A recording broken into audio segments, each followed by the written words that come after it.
ये वक्त है 1940 का। टेक्सास में काले और गोरे लोगों में बहुत फर्क किया जाता था। काले लोगों से कोई बात नहीं करता था, वो अपना काम, अपना बिजनेस नहीं कर सकते थे। उन्हें गोरे लोगों के अंडर काम करना पड़ता था। अपना घर लेना तो उस टाइम उनके लिए सबसे बड़ा प्रॉब्लम था। और ऐसे ही एक फैमिली का एक लड़का था बर्नार्ड, जिसकी एक कहानी है। बर्नार्ड इस टाइम बैंक्स के सामने जूते पॉलिश करता है, इसलिए नहीं कि उसे पैसों की जरूरत है, बल्कि इसलिए कि वो बैंकर बनना चाहता है, एक बैंक खोलना चाहता है, अपना बिजनेस करना चाहता है। उसके ख्वाब बहुत बड़े हैं, लेकिन काले होने की वजह से वो किसी बड़े कॉलेज में एडमिशन नहीं ले पाया। यहाँ रहकर वो जितना नॉलेज हासिल कर सकता था करता था। वो बैंक से निकलने वाले लोगों के जूते बहुत आहिस्ता आहिस्ता पॉलिश करता था, ताकि वे लोग ज्यादा देर उसके पास खड़े रहे। उस टाइम में वो जितनी बैंकिंग से रिलेटेड बातें करते थे, उनके जाने के बाद बर्नार्ड ये सारी बातें अपनी डायरी में नोट कर लेता था।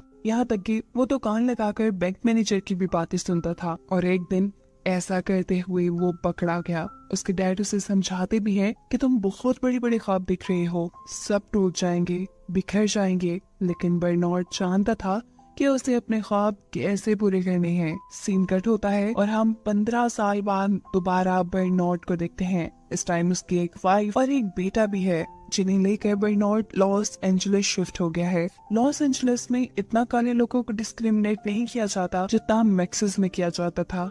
इसीलिए उसने फैसला किया था कि वो लॉस एंजलिस में अपना बिजनेस करेगा। यहाँ आते ही इन्होंने अपने रिलेटिव्स के घर स्टे किया था, लेकिन बर्नार्ड फिर भी अपनी वाइफ से प्रॉमिस करता है कि जल्द ही वो यहाँ अपना घर लेगा। अगले दिन वो बाहर निकलता है और पूरे लॉस एंजलिस को विजिट करता है, ऐसे घर देखने के लिए जो लोग बेचना चाहते हों, जिन्हें वो खरीद पाए। इस टाइम उसने नोटिस किया कि जो ब्लैक कम्युनिटीज थी वो पूरी तरह ऑक्युपाइड थी, यानी वहाँ रहने की जगह नहीं थी। एक एक घर को दो दो फैमिली शेयर कर रही थी, लेकिन दूसरी तरफ व्हाइट कम्युनिटीज में बहुत घर खाली थे। ये नोटिस करते हुए उसे एक बिजनेस आइडिया आता है। वो सोचता है कि इसके लिए बहुत अच्छी अपॉर्चुनिटी है कि अगर वो व्हाइट कम्युनिटी में घर खरीद कर ब्लैक लोगों को सेल कर दे। वो यहाँ एक बिल्डिंग देखता है जिसके अंदर बहुत से अपार्टमेंट्स थे। उसकी हालत बहुत ज्यादा खराब थी क्योंकि वहाँ कोई रहता जो नहीं था। इसीलिए बर्नार्ड जाकर इस बिल्डिंग के ओनर से मिलता है। वो उनसे कहता है, आपकी जो प्रॉपर्टी है वो इतनी बेकार पड़ी है, आपको कोई फायदा नहीं दे रही, आप उसे बेच क्यों नहीं देते? अगर आप उसे बेचना चाहें तो मैं उसे अच्छे दामों खरीद सकता हूँ। उस बिल्डिंग के लिए मैं आपको $35,000 देने के लिए तैयार हूँ। $30,000 अभी कैश में और बाकी $5,000 तब जब उस बिल्डिंग के सभी अपार्टमेंट्स किराए पे चले जाएंगे। आइडिया तो बर्नार्ड का कमाल का था, लेकिन यह आदमी रिस्की बिजनेस नहीं करना चाहता था। इन्हीं बातों के दौरान उसकी नजर पड़ती है इस आदमी के पास रखे हुए कैलेंडर पे, जो उसे एक बैंक मैनेजर ने दिया था। उसे देखते हुए बर्नार्ड इस आदमी को गुड बाय कहता है और यहाँ से बैंक में चला जाता है। बैंक में उसे कैलेंडर भेजने वाले मैनेजर से मिला था, लेकिन मैनेजर की सेक्रेटरी को क्योंकि काले लोग नहीं पसंद थे, इसलिए वो बर्नार्ड की मीटिंग मैनेजर के साथ रखती ही नहीं। रिजल्ट में बर्नार्ड को घंटों बैंक के बाहर खड़े होकर मैनेजर के आने का वेट करना पड़ता है। मैनेजर के बाहर निकलते ही वो मैनेजर को रोक चुका था। वो मैनेजर से कहता है कि मैं आपके बहुत ही पोटेंशियल कस्टमर को जानता हूँ, मुझे उनके साथ बिजनेस करना है। अगर आप मुझे लोन दे, इससे आपके कस्टमर को फायदा होगा और ऐसे आपको भी। लेकिन बैंक मैनेजर बिना सोचे समझे उसको इनकार कर देता है। रात होने पर उसे अब उसी बिजनेसमैन की कॉल आई जिसका नाम लेकर उसने बैंक लोन लेने की कोशिश की थी, और इसी बारे में वो बर्नार्ड से पूछ रहा था। बर्नार्ड भी जानता था कि किया तो उसने बुरा काम ही था, इसीलिए वो माफी मांग लेता है। लेकिन सरप्राइजिंगली इस आदमी ने उसे डांटने के लिए कॉल नहीं की, बल्कि वो बर्नार्ड की एफर्ट्स को अप्रिशिएट कर रहे थे कि उसने एक जगह से ना सुनने के बाद अपनी एफर्ट्स को छोड़ा नहीं, वो अपने गोल को पूरा करने के लिए लगा रहा। वो बर्नार्ड से कहते हैं कि मैं तुम्हारे लोन का गारंटर बनने के लिए तैयार हूँ। ये सुनकर बर्नार्ड की खुशी का ठिकाना ही नहीं रहा था। उसे जिंदगी में पहली मर्तबा बैंक लोन मिला था, जिसे वो अपने रियल एस्टेट के बिजनेस में इन्वेस्ट करता है और एक बिल्डिंग खरीद लेता है। अब जब बर्नार्ड अपने एक साथी के साथ मिलकर बिल्डिंग रेनोवेट कर रहा था, तब यहाँ पर एक ओल्ड लेडी आकर उस पर गुस्सा करती है और कहती है तुम यहाँ पर क्या कर रही हो? बर्नार्ड बड़े धीमे से जवाब देता है कि मैं यहाँ पे काम कर रहा हूँ, जिसके जवाब में वो मगरूर लेडी कहती है, ध्यान से करना, कुछ खराब न कर देना। तब बर्नार्ड उसे कहता है, आप फिक्र ही न करें, ये मेरी बिल्डिंग है और मैं काफी अच्छे से इसका ख्याल रखूंगा। अभी जो सुनने के बाद वो लेडी वहाँ से चली जाती है और कुछ ही देर में यहाँ पुलिस आ जाती है। पुलिस बर्नार्ड को बताती है कि उसे ओल्ड लेडी ने यहाँ बुलाया है क्योंकि आप क्लेम कर रहे हैं कि ये बिल्डिंग आपकी है, हालांकि आप जानते हैं कि ये व्हाइट लोगों की कम्युनिटी है। बर्नार्ड शायद इस सिचुएशन के लिए पहले से ही तैयार था, इसलिए भी लीगल डॉक्यूमेंट्स अपने पास रखे हुए थे, जिससे वो पुलिस को दिखाता है और पुलिस को भी यकीन आ गया था कि ये प्रॉपर्टी उससे ही है। पुलिस यहाँ से जा चुकी थी। अब कुछ दिन बाद दोबारा बर्नार्ड लैंप लेकर जब इस बिल्डिंग में आ रहा था तो वो ओल्ड लेडी कहती है, ये कौन सा टाइम है रेनोवेशन का? जवाब में बर्नार्ड बड़ी आहिस्तगी से कहता है, मैं अब कोई रेनोवेशन वर्कर नहीं हूँ, मैं यहाँ का ऑनर हूँ। ये कहकर वो अपने अपार्टमेंट में जा चुका था और ये लेडी उससे तिल मिला चुकी थी। थोड़े ही दिन गुजरते हैं और ये लेडी बिल्डिंग छोड़कर चली जाती है क्योंकि वो एक ही बिल्डिंग में ब्लैक लोगों के साथ नहीं ही रहना चाहती। उसके जाते ही उसका अपार्टमेंट बर्नार्ड ब्लैक लेडी को दे देता है। अब जैसा उससे पहले पता था कि लॉस एंजलिस में ब्लैक लोगों की मार्केट बहुत बड़ी है प्रॉपर्टी के लिए, देखते ही देखते उसकी बिल्डिंग के सारे अपार्टमेंट रेंट आउट हो जाते हैं, जिसके बाद वो बिल्डिंग के ऑनर को वो रकम भी वापस कर देता है जो उसने पेंडिंग की थी। साथ ही वो बैंक का लोन भी चुका चुका था। यह आदमी बर्नार्ड की काबिलियत से बहुत खुश था। वो अब बर्नार्ड को अपने साथ बिजनेस करने की ऑफर देता है। बर्नार्ड के लिए इससे अच्छी अपॉर्चुनिटी क्या हो सकती थी? वो उसके साथ हाथ मिला लेता है। उसकी दी हुई इन्वेस्टमेंट से ये लोग एक और बिल्डिंग खरीदते हैं, जिसे रेनोवेट करने के बाद ये लोग इसे भी रेंट आउट कर चुके थे। रियल एस्टेट मार्केट में फ्रंट पेज सबको बर्नार्ड का बिजनेस पार्टनर नजर आता था, जो कि एक व्हाइट मैन था। ऐसे इन्हें बिजनेस करने में कोई प्रॉब्लम नहीं हो रही थी और जितना प्रॉफिट आता था ये लोग उसे आधा आधा बांट लेते थे। इस मेहनत के बाद उसने अपने अपार्टमेंट के साथ साथ अपना एक महल नुमा शानदार घर भी खरीद लिया, जहां वो अपनी फैमिली के साथ शिफ्ट हो चुका था। लेकिन हर चीज हमेशा ठीक चलती रहे इस दुनिया में ये तो हो ही नहीं सकता। चैलेंजेस उसकी जिंदगी पे भी खत्म नहीं हुए थे। कुछ सालों बाद बर्नार्ड का बिजनेस पार्टनर मर जाता है और बर्नार्ड की कंपनी में जितने उसके शेयर्स थे वो चले जाते हैं सारे उसकी वाइफ के पास। लेकिन उसकी वाइफ भी यहाँ रहने वाले बाकी लोगों की तरह ब्लैक लोगों को पसंद नहीं करती थी। वो बर्नार्ड के साथ अब और काम नहीं करना चाहती थी। वो बर्नार्ड से कहती है कि तुम अपने सारे के सारे शेयर्स मुझे सस्ते दामों बेच दो, नहीं तो मैं तुम्हें सू कर दूंगी। बर्नार्ड ये बात अच्छे से जानता था कि जिस तरह ब्लैक लोगों की डिस्क्रिमिनेशन यहाँ पे चलती है, जज भी जरूर उसी लेडी का साथ देंगे। लेकिन फिर भी अपनी बेइज्जती का बदला वो लेना चाहता था, इसीलिए वो शेयर्स बेचने से मना कर देता है। अब चाहे ये मामला कोर्ट तक चला जाए। ये केस जीतने के लिए अब बर्नार्ड को किसी ऐसे आदमी की जरूरत थी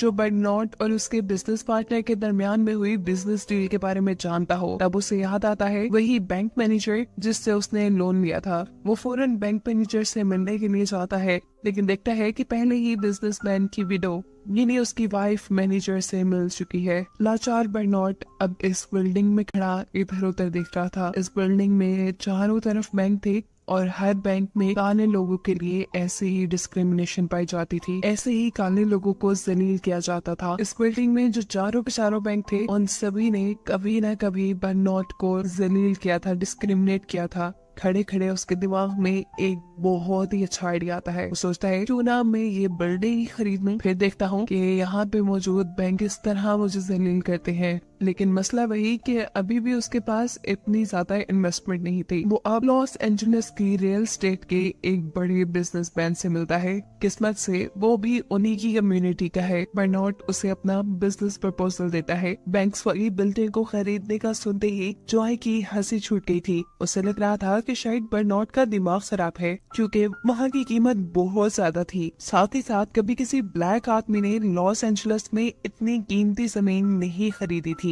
बर्नार्ड यहाँ उसकी सारी बातों का जवाब देता है, सारी कैलकुलेशन बताता है कि कितने में वो लैंड खरीदेंगे और उन्हें कितना कितना प्रॉफिट हो सकता है, उन्हें लैंड खरीदनी कैसे है। ये सारी बातें सुनकर जॉय जान चुका था कि बर्नार्ड एक ज़हीन इंसान है, एक जज्बाती इंसान नहीं जो उसे वो पहले समझ रहा था। एंड पे बर्नार्ड ने उसे ये भी कहा कि अगर हम बैंक वाली बिल्डिंग खरीद लेते हैं तो वहाँ मौजूद सभी के सभी बैंक्स हमारे लिए काम करेंगे, नहीं फिर हमें फेवर्स देनी ही पड़ेंगी।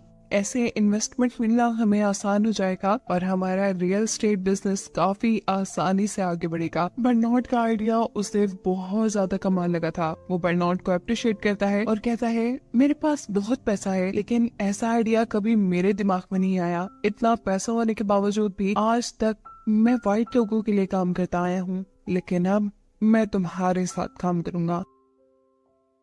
अभी भी एक मसला था। अगर इन्हें प्रॉपर्टी खरीदनी थी, इन्हें वाइट लोगों की कम्युनिटी से कम्युनिकेट करने के लिए, यानी अपना मैसेज पहुंचाने के लिए किसी वाइट आदमी की ही जरूरत थी। बर्नॉट कहता है परेशान न हो, वो भी मेरे पास है। असल में बर्नॉट के अंदर एक मैस्क नाम का आदमी काम करता था। वो वाइट था, साथ ही साथ ऑनेस्ट और हार्ड वर्किंग भी। बर्नॉट और जॉय मिलकर उसे अपने प्लान के लिए तैयार करना शुरू कर देते हैं। उसे हाई क्लास लोगों में उठने बैठने के मैनर्स सिखाते हैं, गोल्फ खेलना सिखाते हैं और साथ ही रियल एस्टेट का बिजनेस मॉडल भी समझा देते हैं। वो सारी कैलकुलेशन भी जो कोई एक बिल्डिंग खरीदने या बेचने से पहले करता है। उसने जल्द ही ये सब कुछ सीख लिया था और अब उनके प्लान के अकॉर्डिंग वो बहुत अच्छे से गोल्फ भी खेल रहा था और साथ साथ रियल एस्टेट की कैलकुलेशन भी कर पा रहा था। अब इसी गोल्फ क्लब के अंदर मैस्ट मिलता है बैंक बिल्डिंग के ऑनर से। उनकी ये मीटिंग जॉय ने ही एक प्लान के अकॉर्डिंग अरेंज की थी। मैस्ट इस बिल्डिंग ऑनर से बातें करते हुए उसे इम्प्रेस करने में कामयाब हो जाता है और ऐसे इन्हें बिल्डिंग खरीदने का चांस भी मिल चुका था। लेकिन अभी मैस्ट बहुत ज्यादा परेशान था क्योंकि अब तक जो उसने किया था वो सारा बर्नॉट का प्लान था। आगे अगर उसे डील करनी थी तो वो कैसे करता। तब बर्नॉट उसे कहता है परेशान न हो, मैं तुम्हें सब सिखा दूंगा। रात में बर्नॉट इस बिल्डिंग के बंद हुई लाइट्स वाले अपार्टमेंट्स गिनता है और कैलकुलेट करता है कि यहाँ पे कितने ऑफिसेस की और स्पेस है। उनकी फाइनेंशियल वैल्यू कैलकुलेट करने के बाद वो मैस्ट से कहता है कि तुम इन सारी फिगर्स को याद रखना। साथ ही वो मैस्ट को ये फिगर कैलकुलेट करने का तरीका भी बता चुका था ताकि वो वहाँ जाकर कंफ्यूज ना हो। अब अगले दिन जब मैस्ट की मीटिंग होती है उस बिजनेसमैन से, तो ये लोग यहाँ बिल्डिंग की इवैल्यूएशन के बारे में बात करते हैं। यहाँ पर बिजनेसमैन का अकाउंटेंट जो फिगर्स उन्हें दे रहा था, मैस्ट उन फिगर्स से हमेशा एक हाथ आगे था। ये चीज उस बिजनेसमैन को इम्प्रेस कर देती है और बिजनेसमैन अपनी बिल्डिंग बेचने के लिए तैयार हो जाता है। इस बिल्डिंग को खरीदने के बाद बर्नॉट और जॉय दोनों की ही पोजीशन बहुत स्ट्रॉन्ग हो चुकी थी। जिस बिल्डिंग के एक छोटे से बैंक के एक छोटे से मैनेजर ने बर्नॉट के लिए इतनी मुश्किलें पैदा की थी, वो भी ये देखकर हैरान था कि इस बिल्डिंग के बैंक का हर प्रेसिडेंट अपने ऑफिस से बाहर आकर बर्नॉट को सलाम किया करता था। इन्हीं बैंक्स की सपोर्ट की वजह से बर्नॉट और जॉय का रियल एस्टेट का बिजनेस बहुत तरक्की कर लेता है। इन दोनों की एफर्ट्स ने लॉस एंजलिस में ब्लैक लोगों की डिस्क्रिमिनेशन को काफी कम कर दिया था। ब्लैक लोगों की पोजीशन काफी स्ट्रॉन्ग हो गई थी। वो लोग बड़ी आसानी से लॉस एंजलिस में घर खरीद सकते थे और अब तो उनके लिए बिजनेस अपॉर्चुनिटीज भी बहुत बढ़ गई थी। लोग उनके साथ मिलकर काम करना पसंद करने लगे थे। बहुत सी बिल्डिंग्स ऐसी बन गई थी जिसमें ब्लैक और व्हाइट लोग एक साथ रहते थे। यहाँ तक कि बर्नॉट और जॉय अपने बिजनेस में इतनी तरक्की कर लेते हैं कि शहर के व्हाइट प्रेसिडेंट भी खुद इनके साथ आकर पिक्चर उतरवाते हैं। इतनी तरक्की करने के बाद, कामयाब होने के बाद बर्नॉट अपने पेरेंट्स से मिलने के लिए वापस टेक्सास जाता है, जहाँ अब उसके डैड उसके ऊपर फख्र करते थे। बर्नॉट अपने बेटे को ये शहर घुमाता है और उस बैंक के पास भी लेकर जाता है जिसके सामने बैठकर वो बूट पॉलिश किया करता था। वहाँ आज भी एक बच्चा बूट पॉलिश कर रहा था, लेकिन बर्नॉट देखता है कि वो उस बच्चा ब्लैक लोगों के बूट पॉलिश नहीं कर रहा, सिर्फ व्हाइट लोगों के बूट पॉलिश कर रहा है, क्योंकि यहाँ व्हाइट लोगों की इज्जत है। आज भी यहाँ ब्लैक लोगों को डिस्क्रिमिनेट होते, जलील होते देखकर उसको दिल से बहुत दुख हुआ और अब उसने दिल ही दिल में सोच लिया था कि वो इस डिस्क्रिमिनेशन को खत्म करने के लिए ब्लैक लोगों के हक में आवाज उठाने के लिए काम करेगा। वो अब अपने बिजनेस पार्टनर जो के पास जाता है और उसे टेक्सास की बैंक बिल्डिंग खरीदने को कहता है। पहले पहले जॉय को लगा कि बर्नॉट का दिमाग खराब हो गया है, लेकिन जब बर्नॉट उसे दलीलें देता है कि ये खरीद के उन्हें कितने फायदे होंगे, तो जॉय भी उसे खरीदने के लिए मान चुका था। हमेशा की तरह इन्हें व्हाइट लोगों से डील करने के लिए किसी व्हाइट इंसान की जरूरत थी, जिसके लिए ये मैस्ट को सिलेक्ट करते हैं। मैस्ट वहाँ जाकर बिल्डिंग के ऑनर से बात करता है, जहाँ हमें पता चलता है कि इस बिल्डिंग के 2 ऑनर है, एक सीनियर और एक जूनियर। सीनियर को ये बिल्डिंग देने में कोई एतराज नहीं था, लेकिन जूनियर ऑनर को कहीं ना कहीं गड़बड़ी फील हो रही थी और वो बाकी अथॉरिटीज के हुक्म के आगे ज्यादा कुछ नहीं कर पाता।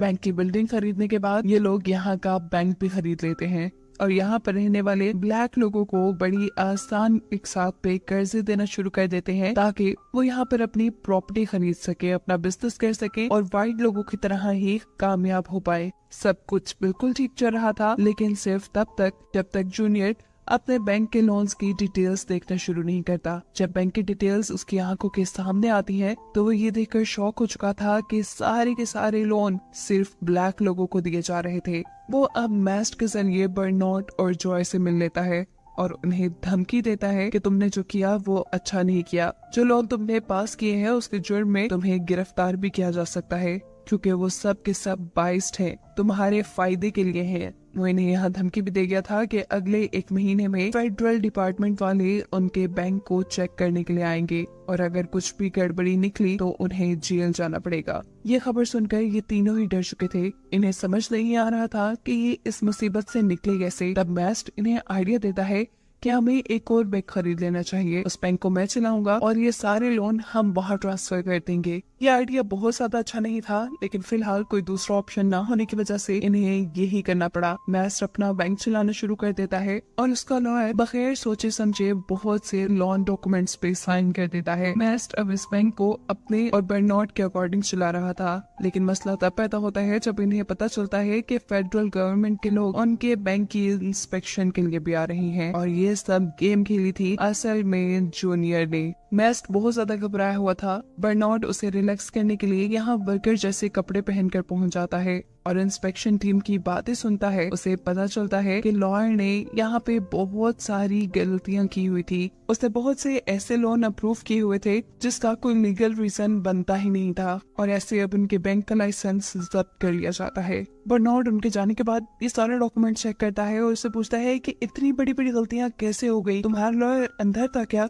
और तब मैस्ट उसे बताता है कि ये लॉयर उसे जूनियर ने ही सिलेक्ट करके दिया था, यानी सारी गेम शुरू से एंड तक जूनियर ही खेल रहा था और उसने मैस्ट को अपने गेम के लिए यूज किया। वो सिर्फ बर्नॉट और जॉय को मजा चखाना चाहता था। अब इनके पास सिर्फ यही ऑप्शन था कि ये लोग इस बैंक को छोड़ दें और कहीं और शिफ्ट हो जाएं, लेकिन मैस्ट को अपना ये बैंक नहीं छोड़ना था। इसीलिए बर्नॉट की बात ना मानते हुए वो यहाँ एक चाल चलता है अपने ही साथी बर्नॉट और जॉय के खिलाफ, जिसकी इस चाल के बारे में जॉय को खबर भी हो जाती है। वो बर्नॉट को लेकर जल्दी से बैंक में जाता है। वो बैंक में आते ही मैस्ट से यहाँ बैंक के डॉक्यूमेंट्स मांगते हैं, लेकिन इससे पहले कि वो ये लेकर यहाँ से निकल जाते यहाँ पे FBI वाले पहुंच चुके थे। डॉक्यूमेंट्स उनके हाथ लग जाते हैं जिन डॉक्यूमेंट्स पे नाम था बर्नॉट और जॉय का, और ऐसे FBI वाले उन्हें पकड़ चुके थे। कुछ टाइम बाद हमें दिखाया जाता है कि बर्नॉट और जॉय दोनों अपने लॉयर से मिले हैं।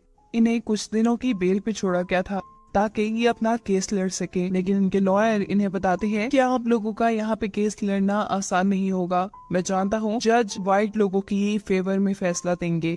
दूसरी तरफ मैस्ट भी पकड़ा जा चुका था, लेकिन उसे अपनी आजादी चाहिए थी, जिसकी डील के लिए वो यहाँ जज से मिलता है। जज से कहते हैं कि तुम अपने साथियों के खिलाफ बयान दे दो, मैं तुम्हें छोड़ दूंगा, और इस बात के लिए मैस्ट मान जाता है। जिसके बाद हम देखते हैं कि बर्नॉट भी जज से मिलने के लिए आया। जज ने यहाँ उसे डील दी कि या तो वो सारे पैसे मैस्ट को दे दे और आजादी से जिंदगी गुजारे, या फिर अदालत में अपनी मर्जी का बयान दे और फिर जेल चला जाए। उदास बर्नॉट यहाँ दूसरी ऑफर एक्सेप्ट करता है। वो अगले दिन अदालत में अपनी मर्जी का बयान देता है। वो अपने लोगों के हक में बात करता है, ब्लैक कम्युनिटी के हक में, कि कैसे वो यहाँ पे एक आम सादा जिंदगी गुजारने के लिए भी स्ट्रगल करते हैं, उन्हें उनका हक मिलना चाहिए।